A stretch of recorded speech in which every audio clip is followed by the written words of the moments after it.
আসসালামু আলাইকুম এভরিওয়ান। আজ আপনাদের সাথে শেয়ার করব মলা মাছের রেসিপি, বেগুন আর আলু দিয়ে রান্না।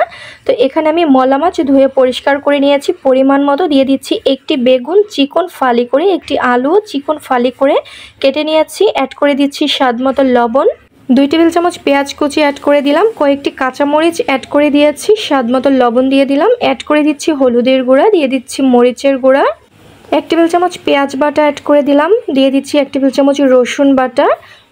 এখানে আমি 2 টেবিল চামচ অ্যাড করেছি। 1 টেবিল চামচ জিরা বাটা অ্যাড করে দিলাম, দিয়ে দিচ্ছি 1 টেবিল চামচ পরিমাণ আদা বাটা, পরিমাণ মতো সরিষার তেল দিয়ে দিলাম। আমি সরিষার তেল দিয়ে মলা মাছের এই রেসিপিটি রান্না করব, আপনারা চাইলে কিন্তু সয়াবিন তেল দিয়েও করতে পারবেন। এখন খুব ভালো মতো করে হাত দিয়ে মেখে নিচ্ছে।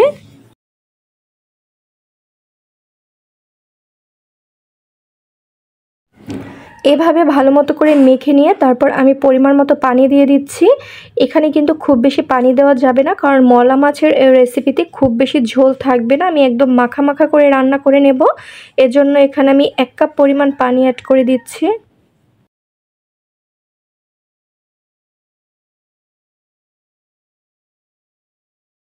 আপনারা দেখে হয়তো বুঝে গিয়েছেন আমি কতটুকু পরিমাণে পানি দিয়েছি। চাইলে কিন্তু এভাবে সব মশলা মেখে কিছু সময়ের জন্য রেস্টে রেখে দিতে পারেন, আবার চাইলে সাথে সাথেও রান্না করে নিতে পারেন। তবে আমি রেস্টে রাখিনি, আমি সাথে সাথে চুলাতে বসিয়ে দিয়েছি। আর এই রেসিপিটি কিন্তু অবশ্যই অল্প আছে একটু সময় নিয়ে রান্না করে নিতে হবে। 5 থেকে 7 মিনিটের মতো লো আঁচে রান্না করে নিয়ে আমি ঢাকনাটি তুলে নিয়েছি। এখন একটি খুন্তির সাহায্যে একটু নেড়েচেড়ে দিচ্ছি হালকা হাতে।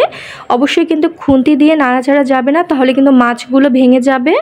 15 মিনিটের মতো লো আঁচে রান্না করে নিয়েছি। এখন এই পর্যায়ে দিয়ে দিচ্ছি ধনিয়া পাতা কুচি। ধনিয়া পাতা কুচি দেওয়ার পরে 2 থেকে 3 মিনিটের মতো রান্না করে নেব, তারপর আমি পরিবেশন করে নিচ্ছি। দেখে তো বুঝতে পারছেন ভীষণ সহজে মজাদার মলা মাছের রেসিপিটি তৈরি হয়ে গেল।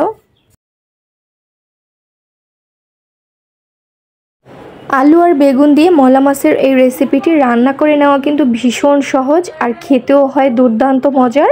গরম ভাতের সাথে পরিবেশন করুন, আশা করছি পরিবারের ছোট বড় সবাই খেতে ভীষণ পছন্দ করবে। আশা করছি রেসিপিটি আপনাদের কাছে ভালো লেগেছে। রেসিপি ভালো লাগলে চ্যানেল সাবস্ক্রাইব করে দিবেন। আবারও সহজ কোনো মজার আর সহজ রেসিপি নিয়ে হাজির হয়ে যাব। সে পর্যন্ত সবাই ভালো থাকুন। আল্লাহ হাফিজ।